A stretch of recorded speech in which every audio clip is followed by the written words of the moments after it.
This is Where We Go, Episode 3, Night Vision, written by Jessie Rivera DeBruin.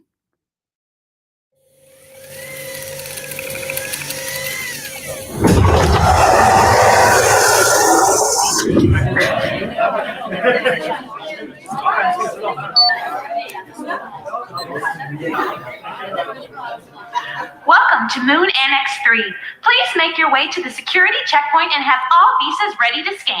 Have a stellar Lunar Fest 2199.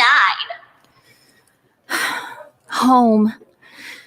I've spent most of my life looking for it. But what does home mean when you don't belong? Without someone who gets you, home is just another hollowed out place to lay your head down at night. Sometimes I think I've almost found it and then... But I'm getting ahead of myself. I'm Izta. And this, my friend, is where this whole wild ride begins for me. Up until now, I've led a pretty sheltered life by 22nd century standards for human alien halflings. But all that is about to change.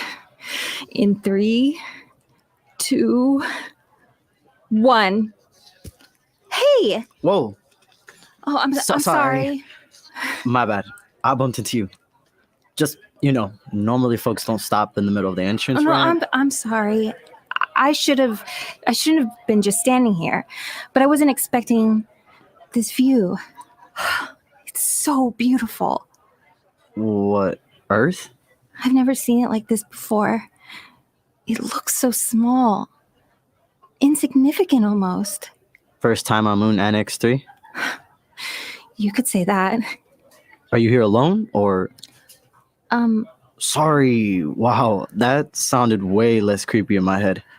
I just mean, these things are way more fun with friends. I'm Teptl, by the way. Izta. Nice to meet you, Izta. So you just planning on chilling at the entrance ramp all day, or... Oh, well, You just really like this view, huh? Yes, well, no... I don't have a visa. I mean, I have a ticket, but... Come on, newbie, I got you. My way of apologizing for sideswiping you so rudely. Oh, okay. Thanks. Tickets and visas.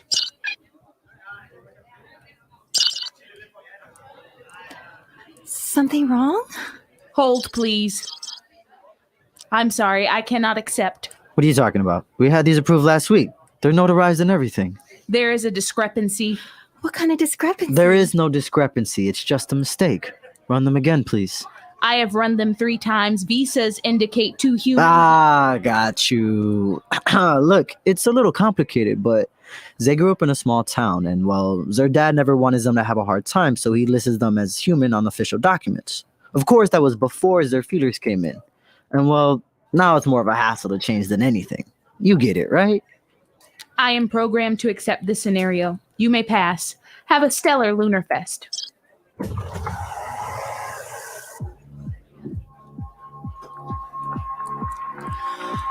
Whoa! Welcome to Lunar Fest. Hey, listen, I'm really sorry about all that. I forgot I only had human visas. It's cool. I'm used to stuff like that. But hey, how did you have extra visas? Oh, I was a scout kid. I'm always prepared. Right. Well, anyway, thanks for getting me in. It was no trouble, really. Want to know a secret? Sure. I haven't paid for one of these things in years. The tickets, the visas, none of it. They're a surprisingly easy fake. I usually keep a few backups just in case. You must think I'm trouble, huh? And you think I'm a simple, helpless halfling. Far from it. Look, I'm sorry about the shit I said back there. I was just making stuff up to get us through. AI are only ever as progressive as their programmers, All too well. Yikes. I really human-splained that to you, didn't I? Okay, well, I'm gonna go. I'm sorry again. Enjoy the fest, yeah? Shh. Do you hear that? BX12? You a fan? They're only my favorite! Yes, I knew you were cool. Check this out. Is that... BX autograph? Hell yeah. I went to a concert back when I was a teenager and they signed my arm. So later that night, I marched my ass straight to the tattoo shop. My family freaked. It was totally worth it. Nice! What's this one? The sun tattoo. Hey, no fair. I haven't seen any of yours. I don't have it. I'm just playing. For real though, I can't believe you're a BX fan. Have you seen them live? Just once. My parents really didn't let me go to too many concerts as a kid, but my friends got tickets a few years back. It's the only time I ever snuck out past curfew. Rebel. Aren't you still a kid? What are you, like 3 whole years older than me? I'm surprised someone of your wisdom and experience likes BX12. Shouldn't you be into more sophisticated music? BX is totally sophisticated. Anyway, how about you? Did you come here with friends? A few. They don't get here for another hour though. So are we checking out BX12 or what? Oh, I thought you would never ask. Let's go! Over here. Holy fire tits, this is my favorite song! If the plans you make unmake you and the waves of change crash down on you, don't despair, baby, don't give up. You can see in the dark, cause you've got night vision, night vision, night vision, cause you've got night vision. Don't be afraid, it's only chaos, baby! Woo! You have a good voice. Stop! No, for real. Do you sing? In the shower? I don't think that counts. Of course it counts. So, who do you want to see next? Jeez, I don't know. I barely know how I got here. Yeah? How did you get here? I've never heard of someone getting off planet without a visa before. What, did you stow away or something? Something like that. I don't have a visa. Not just for the fest. I don't have a visa at all. How is that even possible? I'm kind of never been off planet before. Like, ever. Off planet? Like, off Earth? You mean you never left Earth before? Never. What? Okay, wow. So you just bought a ticket to Lunar Fest, hopped on a shuttle, and hoped for the best? It worked out, didn't it? Okay, in that case, I have got to show you something. Are you sure you have time? Your friends. Right. My friends. Yikes. You don't sound too excited to see them. What, are you embarrassed of me? No, definitely not that. Have you ever had friends, like really old friends, and like they're practically more like family at a certain point, but as you get older, you're just different? But you can't just ditch your family, you know? Not really. But look, thanks for the visa. It's been... No, Izta, wait. I want to hang out with you. My friends can wait. I just can't ditch them entirely is all. More importantly, have you ever been to VIP? You know I haven't. Cute. Can I have your arm? Okay. You're gonna feel a tiny prick, but then it'll be over. It's just a minor subdermal. It'll come out on its own in a day or two. I promise. Cool? Cool. Ow! Shit! Follow me.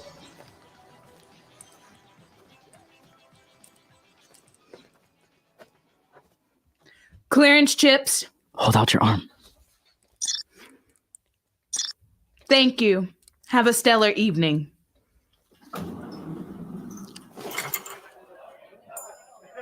Welcome to VIP. Premium Select, baby. Whoa! Most exclusive part of the fest besides backstage. See over there? That's the Duchess of Europa. This is so stupid. Yeah, but was it worth it? Totally. Plus, the best part, check out that view. I am. I have never knew the sun was so beautiful. It really is. See how Earth, Venus, and Mercury are all pointing at the sun? How did they know all the planets were going to line up like that? They were talking about it for years. Do you know how often this happens? 5,200 years, Izta. They have timed this festival that way on purpose. All of this overlook. Damn. So, how did you get these chips if this is such a big deal? What? Do you know the Duchess of Europa or something? Same place I got the visas. They're not that hard to fake if you can get your hands on a prototype. Okay, but seriously though, like, I get it, I'm sheltered, but this is some next level shit. How do you know all this stuff?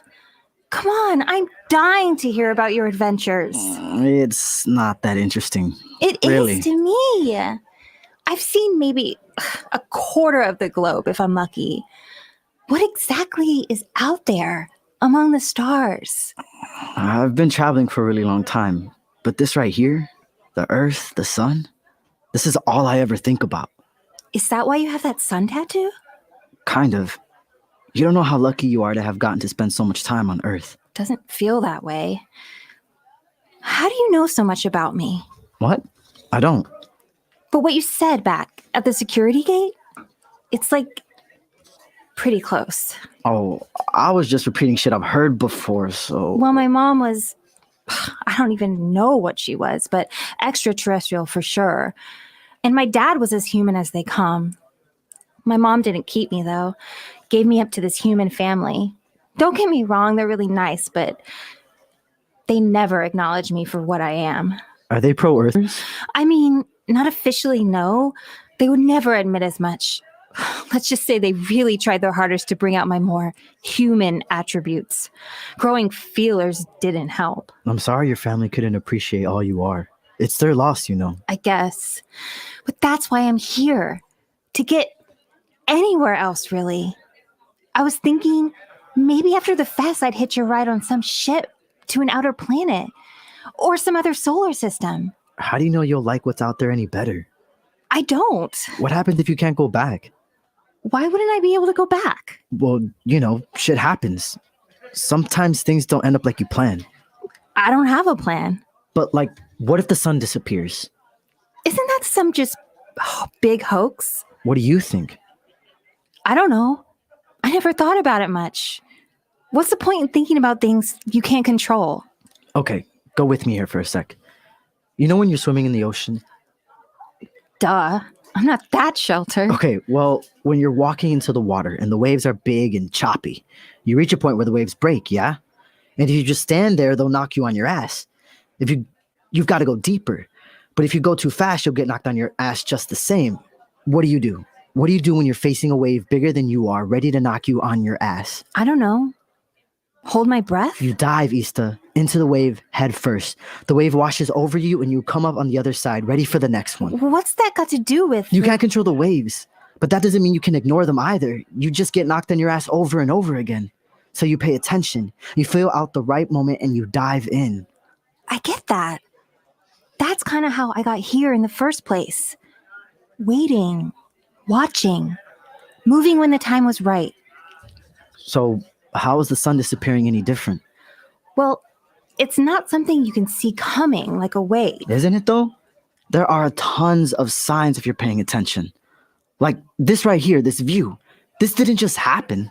They planned it. They planned this whole festival around the planets lining up just like this. So some rich folks who would have the best view imaginable.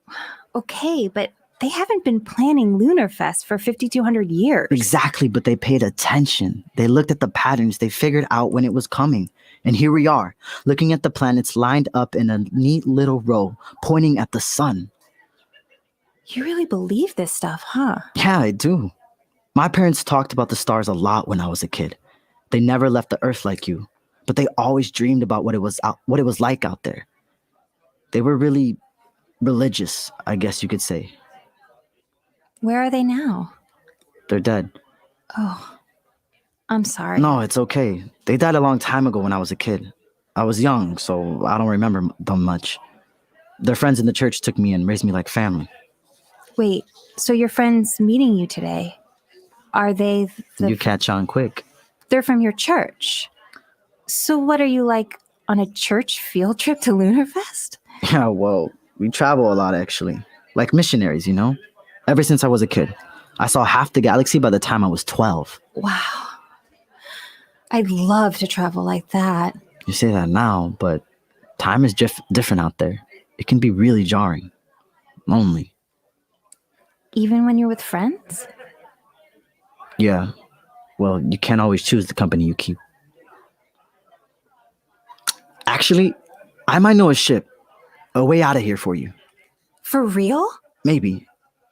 What do you know about the Order of the Sun? Everyone says they're just a bunch of weird cult hackers. Sure, but Aren't those the same people who could call you a simplest, helpless halfling and try to make you hide who you are? Yeah, I guess so. What, are you like with them or something?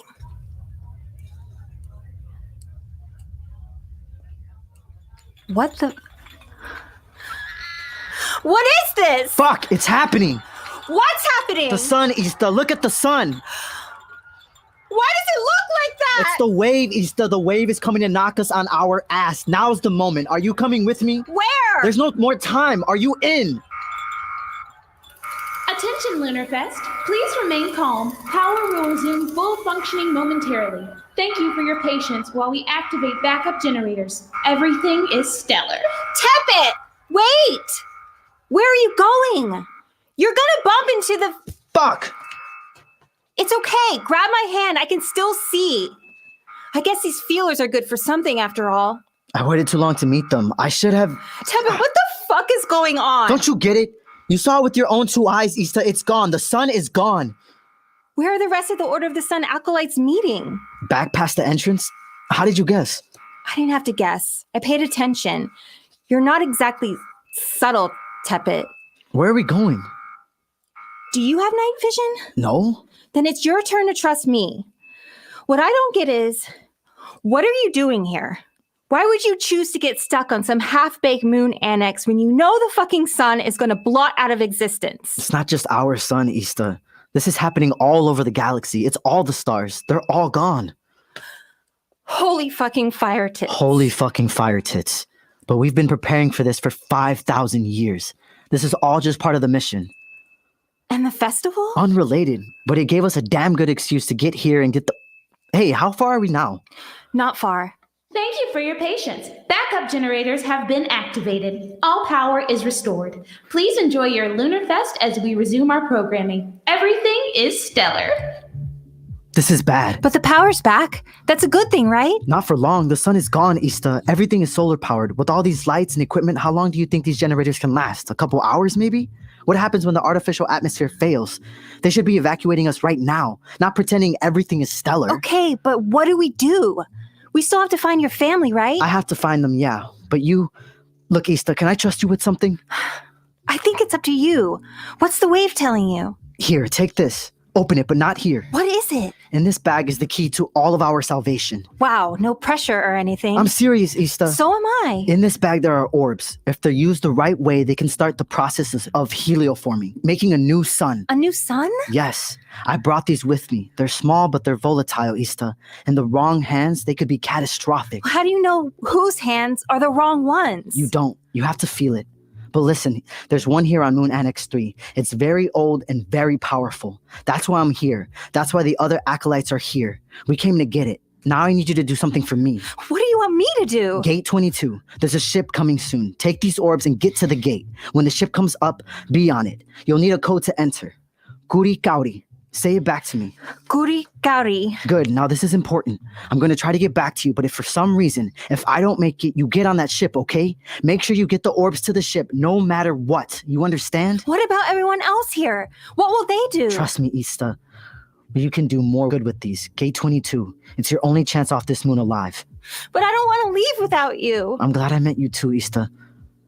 Now go. Run.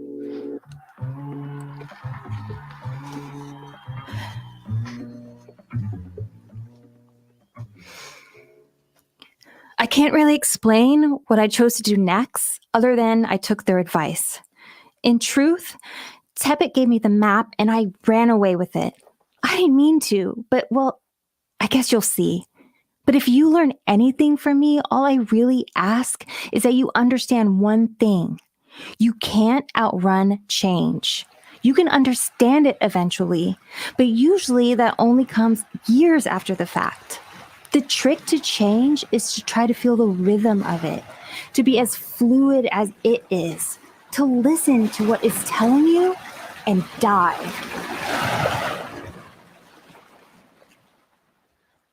Teptl! Where are you? Kuri Kauri.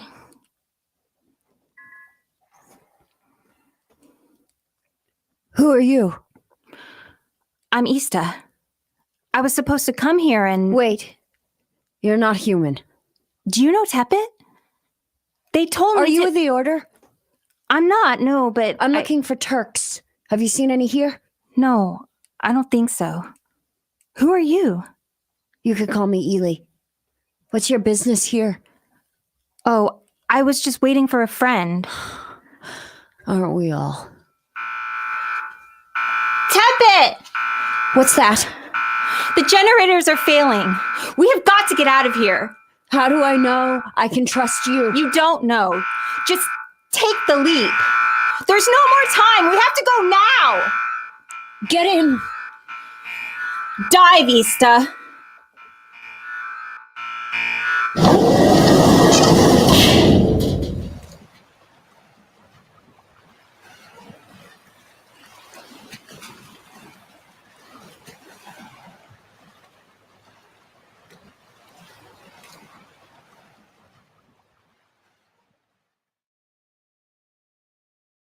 Thank you for listening to This Is Where We Go.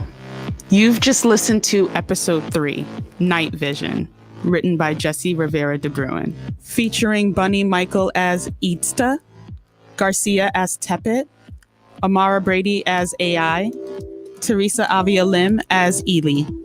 Sound design by Espii Proctor, Rachel Brees, and Emilie Wiebel. Technical direction by Business Lunch Productions. Sound engineering by Ricky Berotti and DiCola. Recorded at Red Convertible Recording. Manager of Artistic Production with MCC Theater, Ayana Parker Morrison. Manager of Artistic Development with MCC Theater, Michela Rodriguez. Artistic Associate and Writer's Room Facilitator with the Parsnip Ship, Al Parker. Dramaturg and Writer's Room Facilitator with the Parsnip Ship, Gabriella Steinberg. Produced by MCC Theater. Artistic Directors Bob LuPone, Bernie Telsey, and Will Cantler. Executive Director Blake West. In association with the Parsnip Ship, Artistic Director Iyvon Edebiri, and Business Lunch Productions. Hello. Hi, Jessie. Hello. Welcome. How are you? Oh, okay. Okay. Okay. All things considered. Yeah. But you staying alive. You did a thing. Yeah, we did a thing. You did a thing, an amazing thing. And the thing specifically is called This Is Where We Go, in which you and 3 other wonderful writers, Gina Femia, Nina Key, and Amara Brady, and you, Jessie Rivera DeBruin, you all came together and you wrote a 6-part radio play, anthology, epic, sci-fi, magic, just like everything you can think of is in this wonderful world.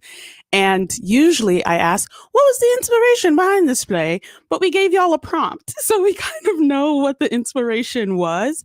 But really, let's talk about your character, Izta. And how did you think of this character? Where do they come from? Where do Zem come from? So they come from, when we were doing an exercise at the beginning of this process where we were thinking about what kinds of characters we might want to write about. And I kept thinking about this, there's an Aztec myth of a warrior and a princess. And there are 2 volcanoes outside of Mexico City that are named after them, Popocatépetl and Iztaccíhuatl. And the idea is that Popocatépetl is a warrior and goes off to war.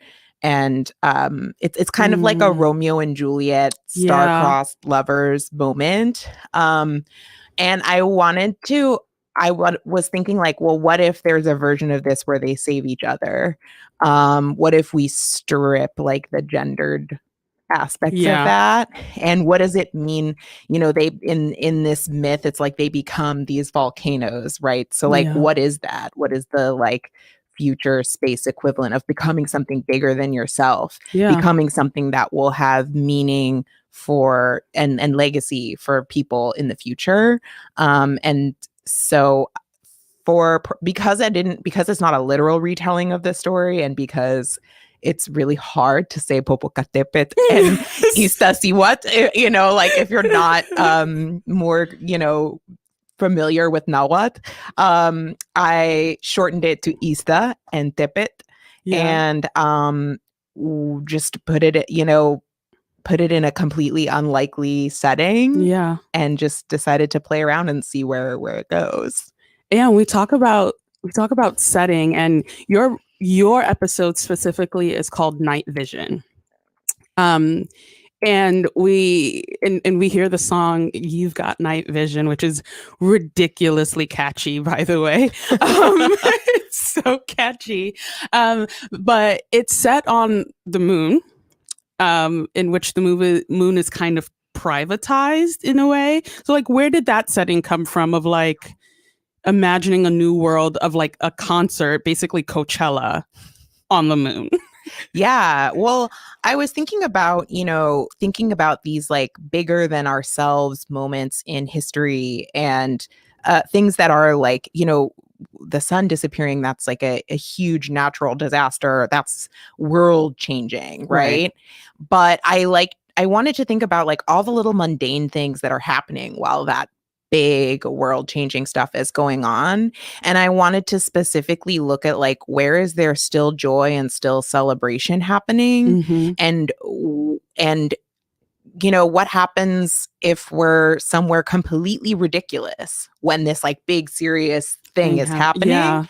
And I kind of was thinking of like, this moon festival came to mind, of like a music festival on the moon. And like, of course I could see that something that like an extension of where we're at could be, you know, that the moon is a commodity, space is a commodity. We're looking at like space exploration as something that people can purchase now, you know? So like, what would the next level of that be? And, and I thought of like, okay, well, what if the moon is a gimmick to like sell this concert?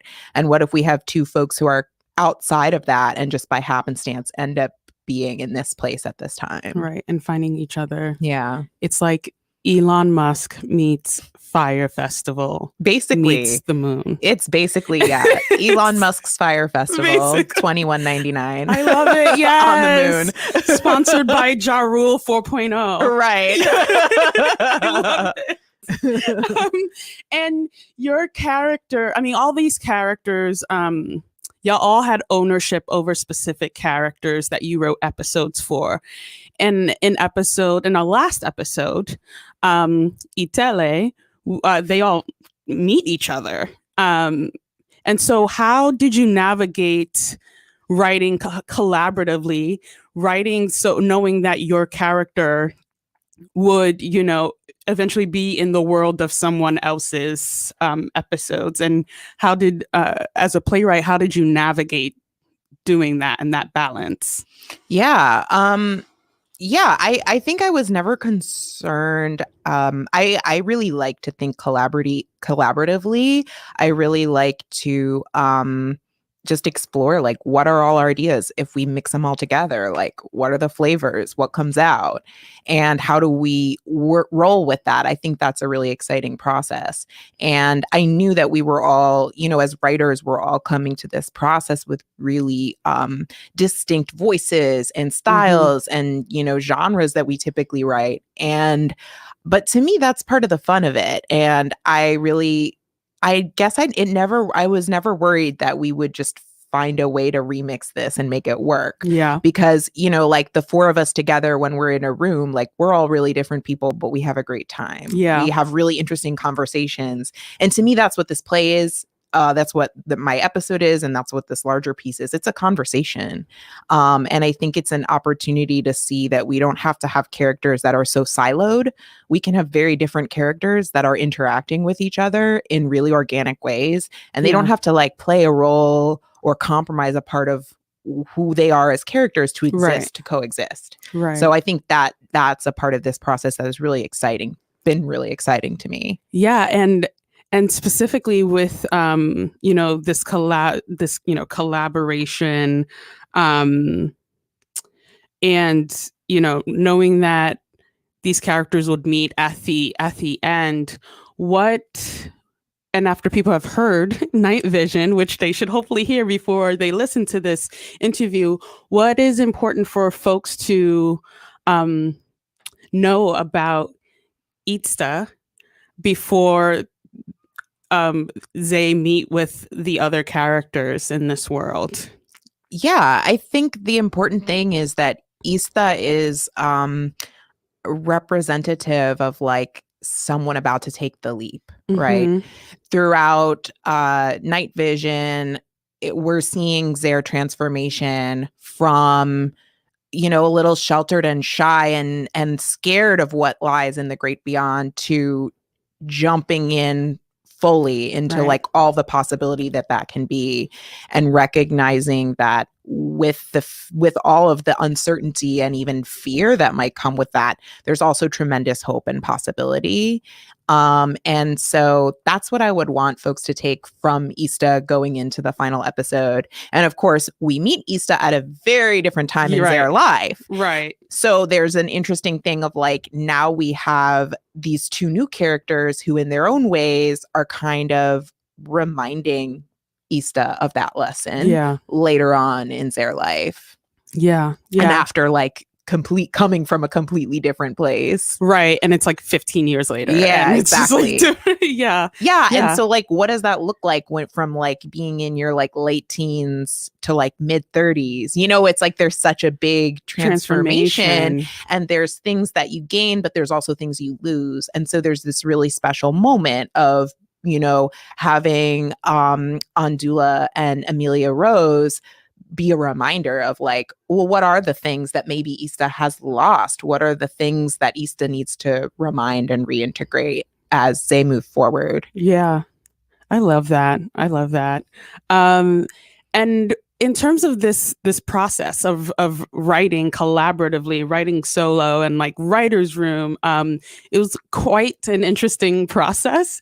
It was quite a creative challenge for all of us involved in it, and specifically for the writers. And you have been with Parsnip for a year now as part of the first of the Radio Roots Writers Group, which is crazy because you should have been done a while ago. We should have a new group bonus here. round. Yeah, but it's like we're just gonna extend it, and it's now a 2-year kind of thing. Love it. Love it, because it means we get awesome more time with you. But looking back on the process, and even going through this, you know, you can go as far back as to the beginning of the Radio Roots Writers Group. What has been the most favorite, special, happy moments of this experience, or of the stories you've been able to create from our little ragtag group? Yeah. Oh my gosh. I mean, it's been a wild ride. It's been really, really exciting to be a part of this process from the ground floor, and to be a part of like imagining what this process can be going forward and seeing all the different collaborations that can come of it. So that's been really exciting. And I've been really, you know, humbled to be on this journey. And I also, you know, we went on a retreat right before this pandemic and everything really, really shot off. And I'm so grateful. That was such an important thing for me. It really grounded me in like, what's important in your life? You know, like we were so busy all the time. Yeah. And that was this intentional moment of pause before all of this big uncertainty. And I think that really informed how I wrote this piece, and just how I've, you know, structured my life and like worked around, you know, going into through all of this, like how I've navigated this. And so I have so much gratitude that like we got this really special moment, you know, in nature together, just focused on writing and collaborating and being physically together. And I think that really helped me, you know, I missed that, but then it really helped me bridge that gap when we're writing over Zoom, with all the challenges that come with that. And I'd say, you know, recently, as part of the first episode that Gina and I are collaborating on, we had a few moments where we just had some like Zoom breakout moments and really just got to like dig in and play with each other as writers and play with that episode. And we had so much fun. And I feel like it felt like a callback to this, right? Yeah. And there were those moments where, as writers, we all just got to like chat about the world of this play that felt like a callback to that moment of the retreat and those moments of like being able to be present with each other. Yeah. Because I think we don't necessarily have to be physically together to share that presence. Yeah. So I really appreciate those moments as well. Oh, I love that. I love that retreat. I'm glad we went before the whole world shut down. It was Thank literally, goodness. we came back 2 days later. We were like, okay, our industry is closed indefinitely. Cool. That's awesome. Yeah. Just gotta roll with it. Gotta roll with it. Yeah. And the episode you wrote with Gina is the first episode that intros us into the many worlds that we are about to interact with on a more individual episodic basis. And your episode is so funny. Up next, dogs. So great. And I loved hearing that you and Gina had a fun time writing it because it sounds really fun. That's great. And we're going to wrap up. And this is a question I usually ask at the top of the episode, as you usually know, is what would the world be missing if it didn't have this play? And you can totally take that as your own specific episode or the whole series as a whole. Yeah, I'll take it for night vision for my episode. Without night vision, the world would be missing a non-binary love story on a music festival on the moon. Just what the world needs. Just what these hard times need. I love it. And last question. This one is super easy. What did you have for breakfast this morning? Oh, this morning I had a coconut milk key lime flavored yogurt. That sounds like a and lot some of coffee. flavors. It was a lot of flavor and I wasn't mad at it. Yeah. You were like, sweet, savory, a little tang, bitter, coffee. Yes, I love it. All at once. Oh, holistic. So holistic. Well, thank you so much, Jessie Rivera DeBruin, for being here, being part of this group, and for your wonderful writing. Thank you for making this space. No, I appreciate it. And I appreciate you so much. And I love you. And I love you as a writer. So thank you.